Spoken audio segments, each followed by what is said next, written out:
Ladies and gentlemen, we had a loss in pro wrestling today. Really terrible situation. Scott Hall had a health complication. He was supposed to have hip surgery, and unfortunately, when they were giving him the hip surgery, he had multiple heart attacks during this situation. Supposedly had 3 heart attacks. Can't believe he was still alive after all of that. And he then was put on life support. The doctors and his family were not seeing any progress for him, and he unfortunately was taken off of that. A couple hours later, it was reported around 7:30. My friend Matt, 87 Eagle, he informed me about it as well. I think he texted me around 7:30, somewhere around there.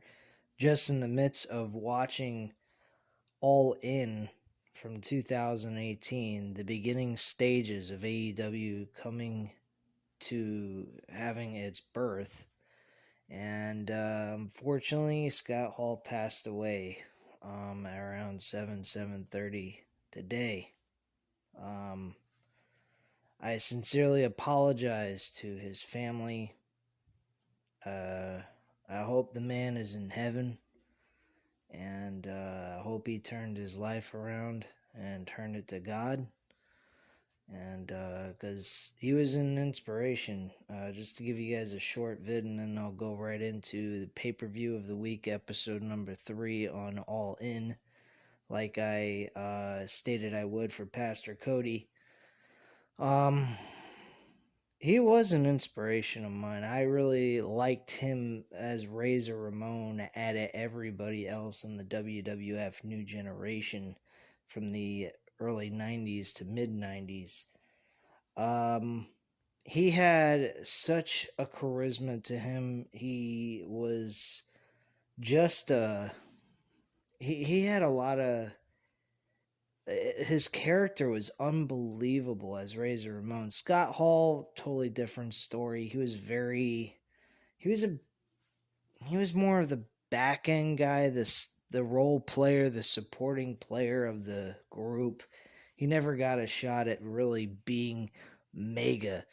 When he was in WWF, the man really stood out on his own. He had a lot going for him. He had unbelievable amounts of matches. I remember he had a match with Bret Hart for the WWF Championship in 1993's Royal Rumble.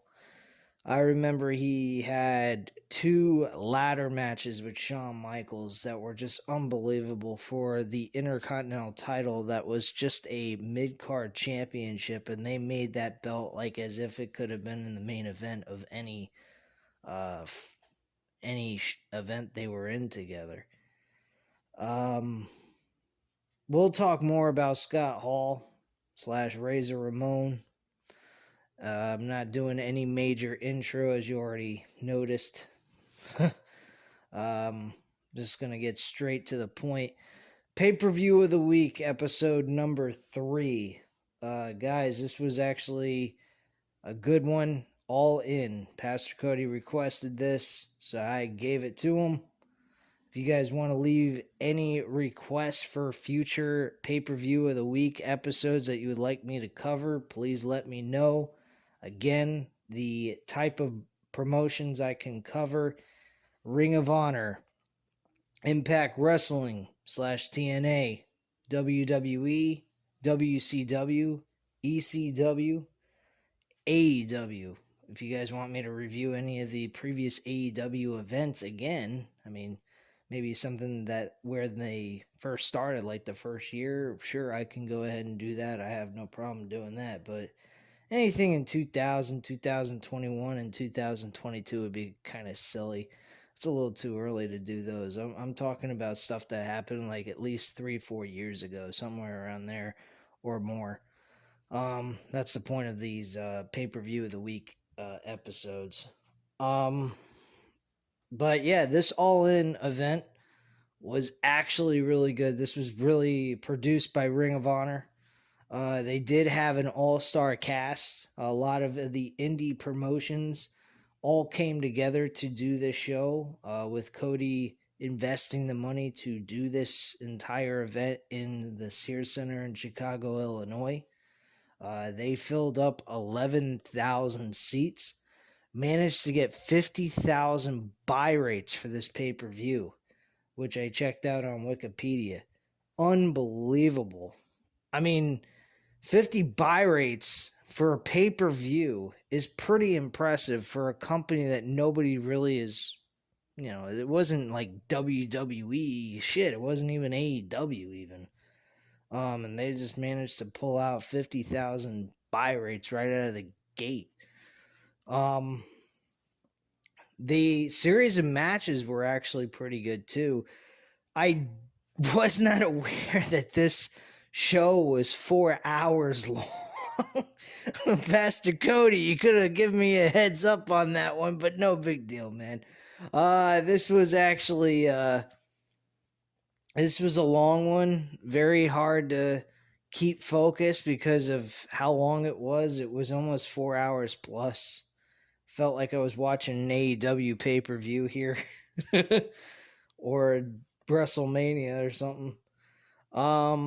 But yeah, it was fun. It was fun to go back and relive all these matches that took place. Some of it was really entertaining. Some of it was kind of, can we get done with this already, please?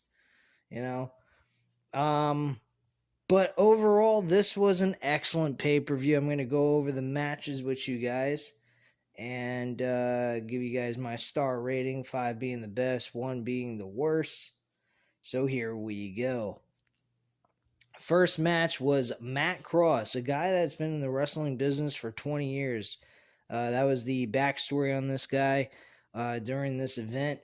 I don't know if he's still wrestling at this point. This was about 4 years ago. He might not be. There's a possibility he might not be. I've never heard of him. I saw him at this event. I thought he was excellent. MJF, he was his opponent. And we all know what MJF can do. He's a decent wrestler and a very good entertainer. And this match was good, man.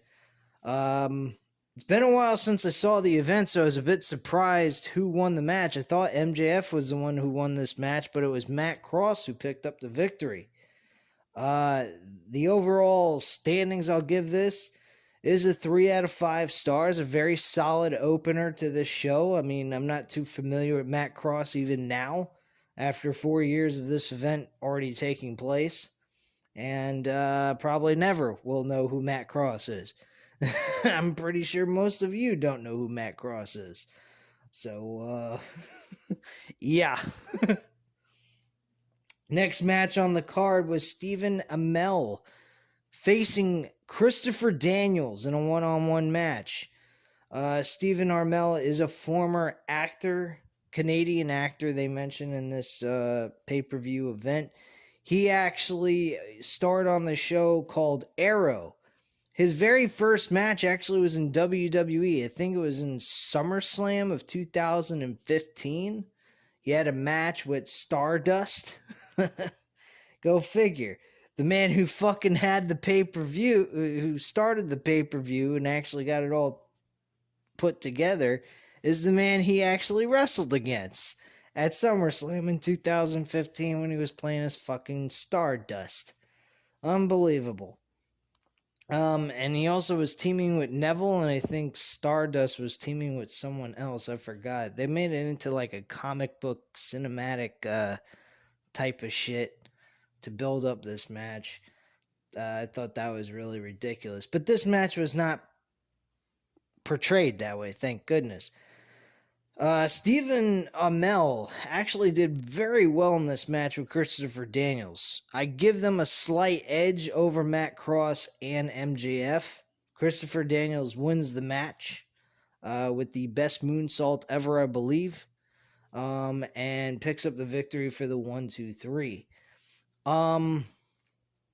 So the overall rating I'm going to give this is a 3.5 out of 5 stars. This was a really good match by Stephen Amell. I was very impressed by his in-ring ability. He really improved compared to what he did at SummerSlam of 2015. At least I think that's the pay-per-view event. If I'm wrong, let me know in the comments down below. Also, the next match on the card was a Fatal 4-Way women's match. Now, this match was really good.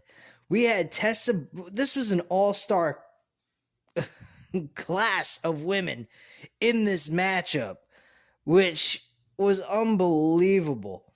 We had Tessa Blanchard, Britt Baker, DMD, Chelsea Green, who's in Impact Wrestling right now as we speak with Matt Cardona.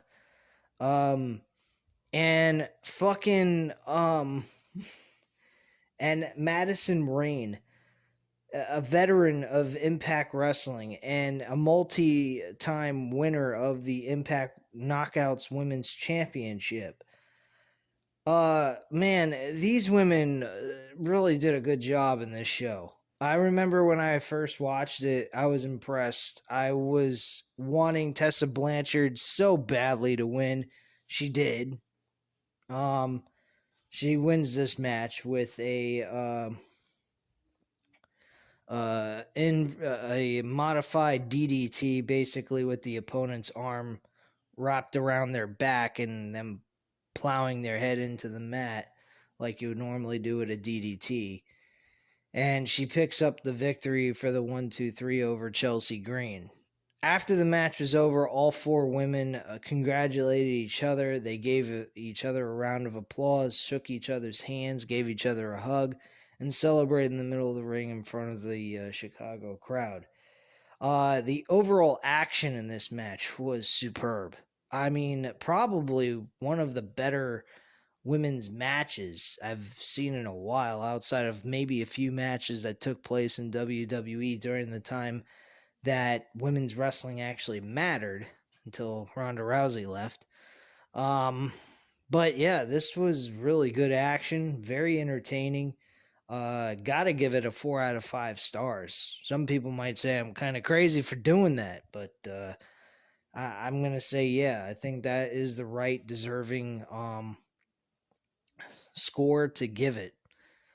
The next match on this card is actually a match between Cody Rhodes and Nick Aldis, the reigning NWA World Champion, the 10 pounds of gold. This was a classic match, honestly.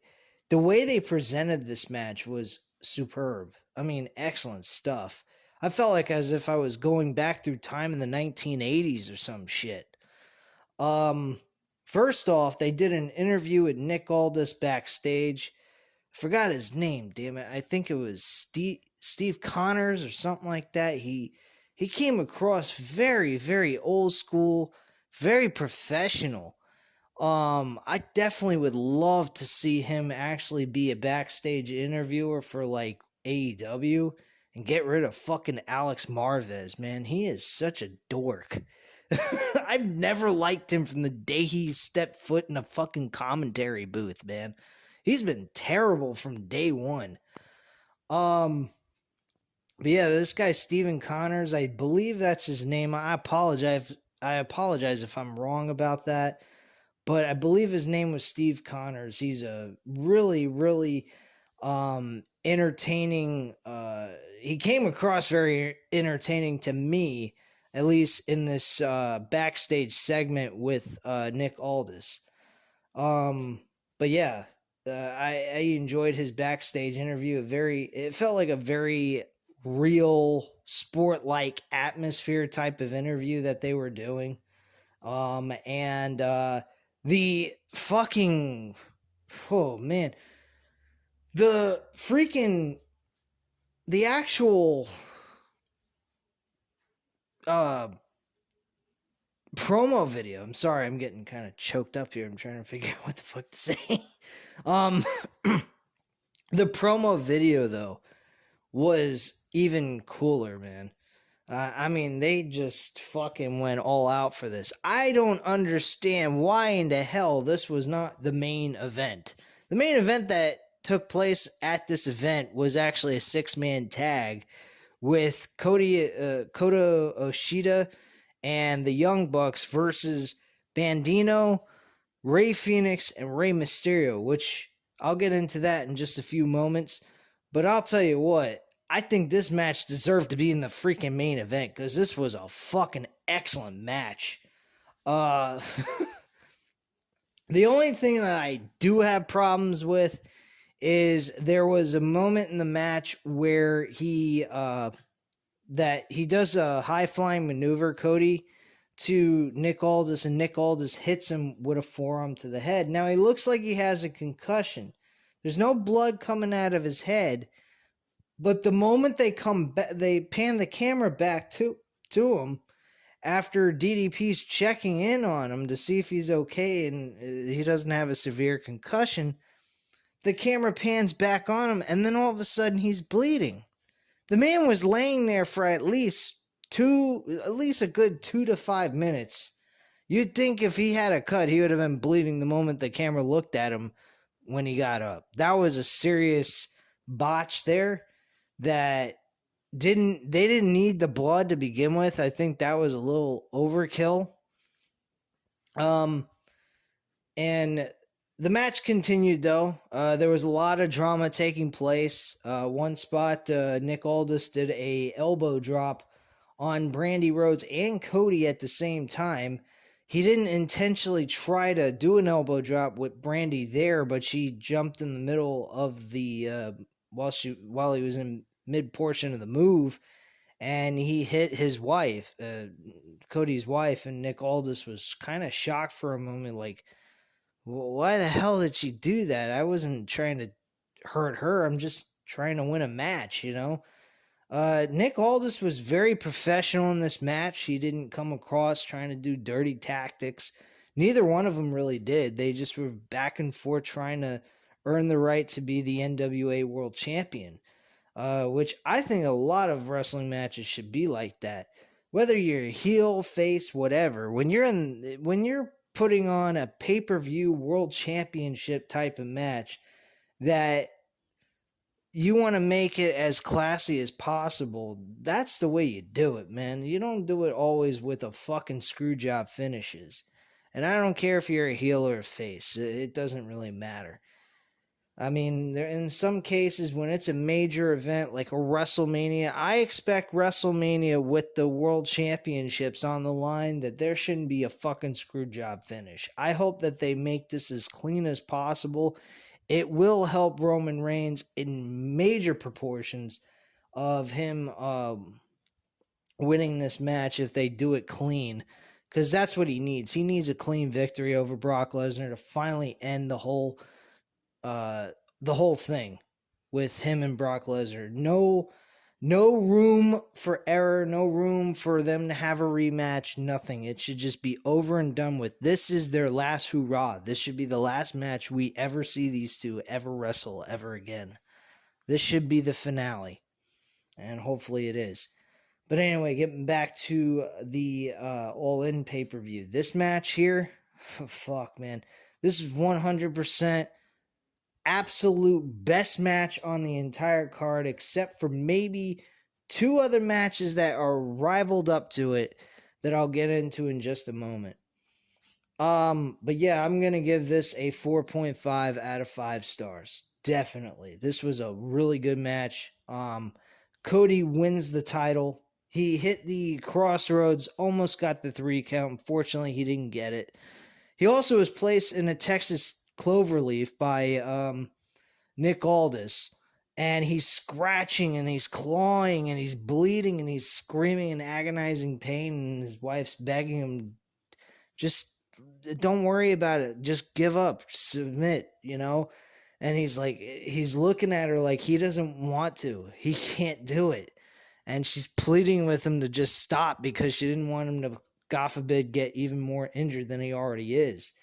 I thought that was classic. That was a lot of emotional storytelling going on in the middle of this match. I mean, they could do the same thing with Roman and Paul Heyman during the match that they have at WrestleMania. That's another great thing they could tell there. I mean, not like the way a wife and a husband would, but between two people that are, professionally working together, I think they could tell a good story, and that grit of like trying to fight through agonizing pain that Brock Lesnar could apply to Roman Reigns throughout this match that they're going to have at WrestleMania 38. I'll be honest with you guys. I've said it before, I'll say it again. The World Championship Unification match is the only fucking match that means anything. The rest of it is a complete and utter waste. Nothing else matters. So if you want to go ahead, skip the entire show, wait until the main event on Sunday night and see that's what I would recommend for you guys to do. Everything else on this show is a fucking waste of your time unless you're a YouTuber, like I've said before. But yeah, this eventually led to Cody getting a nice roll-up pinfall. This is the type of situation where you do a roll-up schoolboy, whatever terminology you want to use for a so-called roll-up pinfall. This is the kind of stuff, 20 plus minutes of grueling action of two guys just beating the shit out of each other and they're completely exhausted. That's when you utilize a fucking roll-up pinfall. Not a freaking pinfall that takes a match to fight like 5 minutes. I mean, you don't do 5-minute matches to do a roll-up pinfall. You do a fucking finisher. That's the point. When you do a 20-plus match, that's pay-per-view quality. So if you end up with a roll-up pinfall, there's a good reason. They're both fucking exhausted and tired, and they just want to be done, This match, guys, I'm going to say 4.5 out of 5 stars. Excellent matchup. Very good, entertaining stuff. We then had Adam Hangman Page, going up against Joey Janela when he was still with Penelope Ford. I thought this was a very decent match. This was a Chicago street fight. Probably the best match that Joey Janela has ever had that I've seen, anyway. These guys really dug deep in this street fight. They really killed each other. I'm not going to say it was better than the NWA World Championship. I'd have to be out of my fucking mind to say that. But it was a good match, and it definitely belonged on this pay-per-view card. I'm going to give it a 3.5 out of 5 stars. It was good and decent, and Hangman Page wins the match and ends up getting the victory with a dead shot maneuver off the top of a fucking ladder through a table. That's how the match finished. Penelope Ford looked really good in this match as well. She had some participation in it as well. She went ahead and she was doing some flips, some dives. She even, I believe she did a hurricanrana off the top rope and fucking did the maneuver on Adam Page, which I thought was fucking amazing. She looked great in this fucking match. Why she has not done anything spectacular in AEW is beyond me.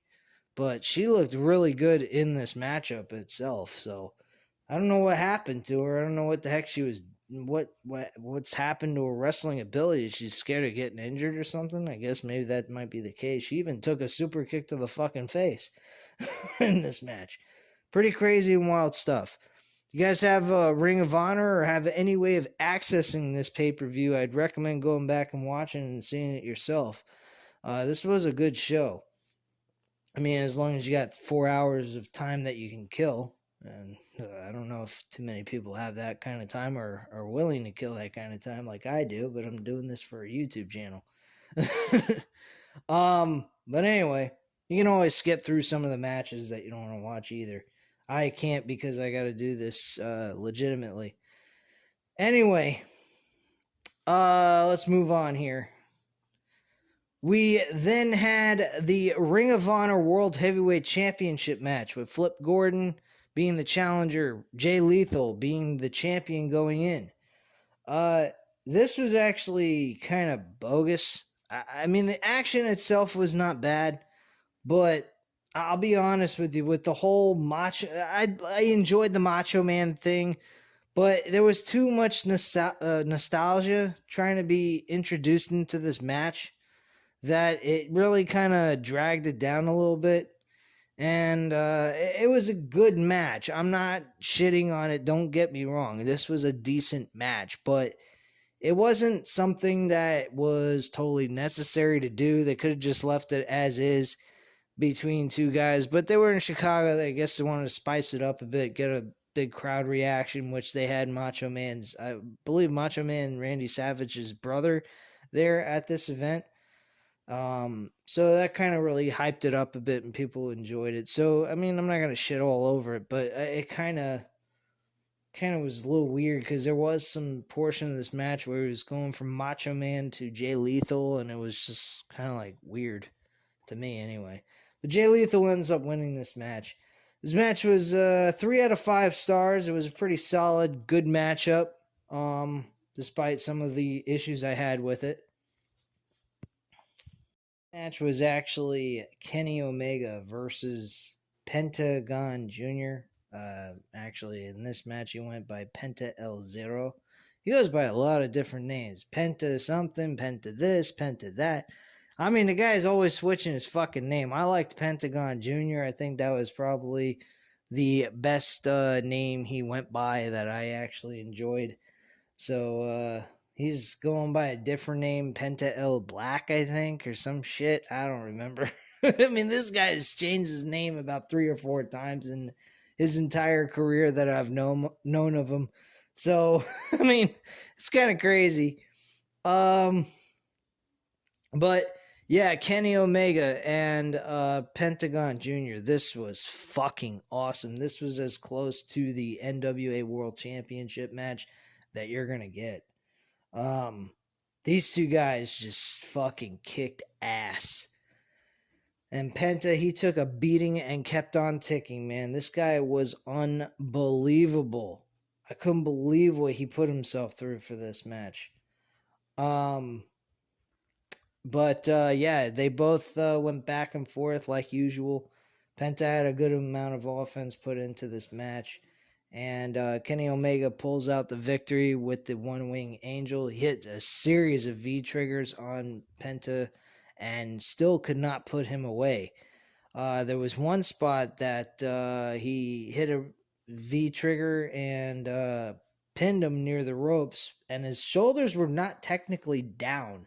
And the reason why they weren't technically down is because he was so damn close to the ropes that they would have had to count it as a rope break. So that was kind of a botched spot there. But overall, the rest of this match was just really entertaining stuff. A lot of the old school New Japan Wrestling, Kenny Omega, I enjoyed back in the day when he was still there. I wish they would bring some of those elements back into his gimmick. I mean, he does have some of it, but I mean, his music in AEW right now, I don't care for. I'll prefer the old New Japan Wrestling. Now that they might have the rights to that song, so that might be the reason why they don't use it. So it might be the reason why I'm not getting what I want when it comes to his entrance music. But yeah, overall, this was a very entertaining match. I had no issues with this match whatsoever. This is my second favorite match out of the entire show. Yeah, these guys kicked each other's asses, and Kenny Omega wins with the one-wing angel.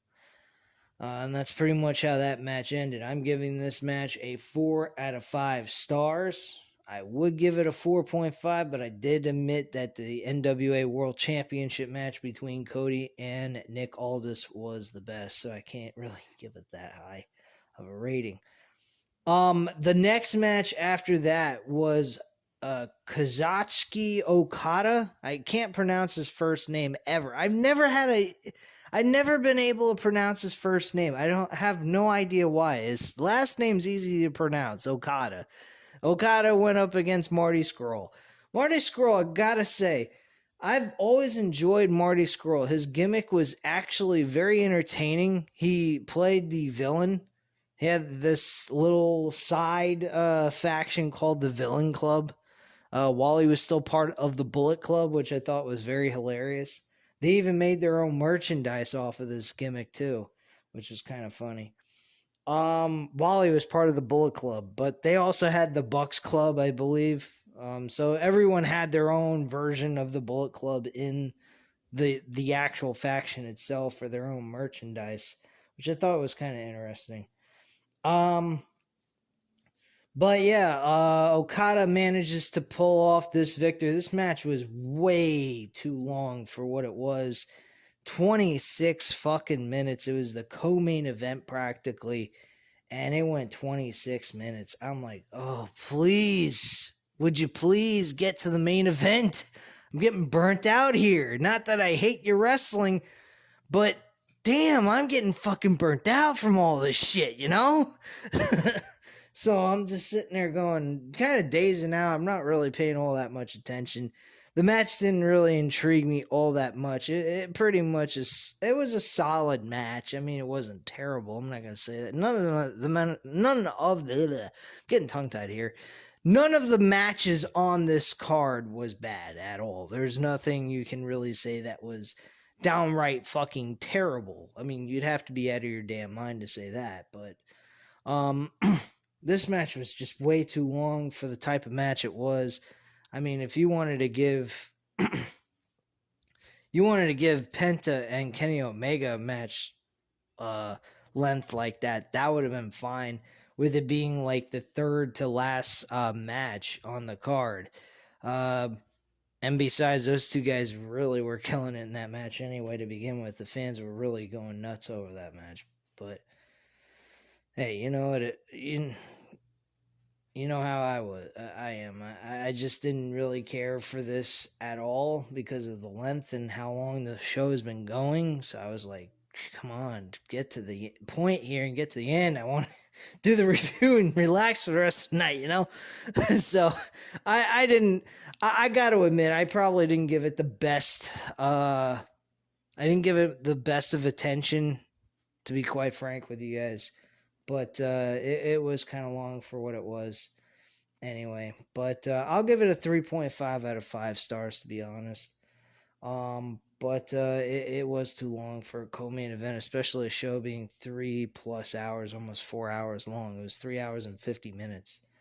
And then the main event was the 6-man tag team match. This was the third best match on the card. It kind of tied up slightly with the Pentagon Jr. versus Kenny Omega match. This 6-man tag team match with the Kota Ibushi and fucking the Young Bucks versus Rey Mysterio, Bandito, and Rey Fenix was superb. This was a very entertaining 6-man tag team match, and it was more like a luchador 6-man tag team match where anything goes, really. It was like tornado tag wrestling, which I actually like that concept a lot better than regular tag team wrestling, because anything can happen. I mean, there was tag team wrestling legitimately in this match, but when it came to the near end of this match, they were really breaking it down into luchador wrestling type tag team wrestling that took place in this at the end of this match. This was very good. Rey Mysterio looked good. Rey Fenix did his run across the ropes and kicked one of the Young Bucks in the face. That was really fucking off the chain. And they just did a great job, everyone. And this was very fast paced, very quick too.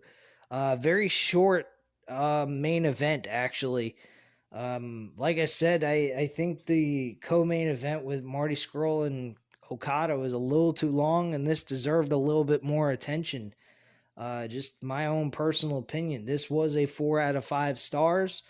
The Young Bucks pick up the victory with a Meltzer driver, and they got the 1, 2, 3. I believe that was on Rey Mysterio. I believe that was Rey Mysterio. I'm pretty certain.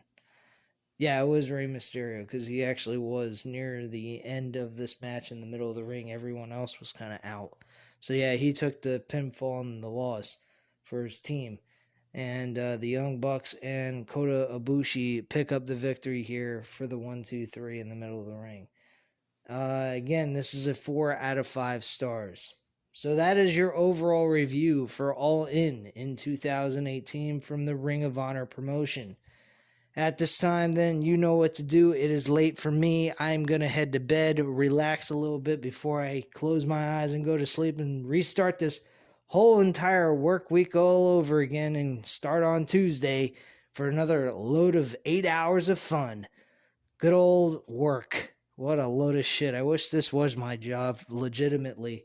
We will have random wrestling talk later on tomorrow night. Same normal time, same normal place, Tuesday night, 8:30 for a full hour. I will go over some of the wrestling news. We'll go more over Scott Hall, and we can have some commentary go on between myself and you guys. You guys can leave comments in the chat. Let me know what you guys think about the situation with Scott Hall. Obviously, it's a terrible situation, but being that the history of what Scott Hall did in his career, we'll go over that, have some small discussion on that, and then also break into some of the wrestling news going on behind the scenes, and then we'll close up shop after we discuss and talk a little bit from the chat, and I'll talk with you guys, and we'll chill out for a little bit before I close up shop with that live stream tomorrow. So anyway, guys, again, thank you very much for watching. Scott Hall, please rest in peace, man. I hope you're in heaven, happy as a clam, and no longer suffering anymore. And again, I thank you guys very much for tuning in. Have a great night, guys. Bye.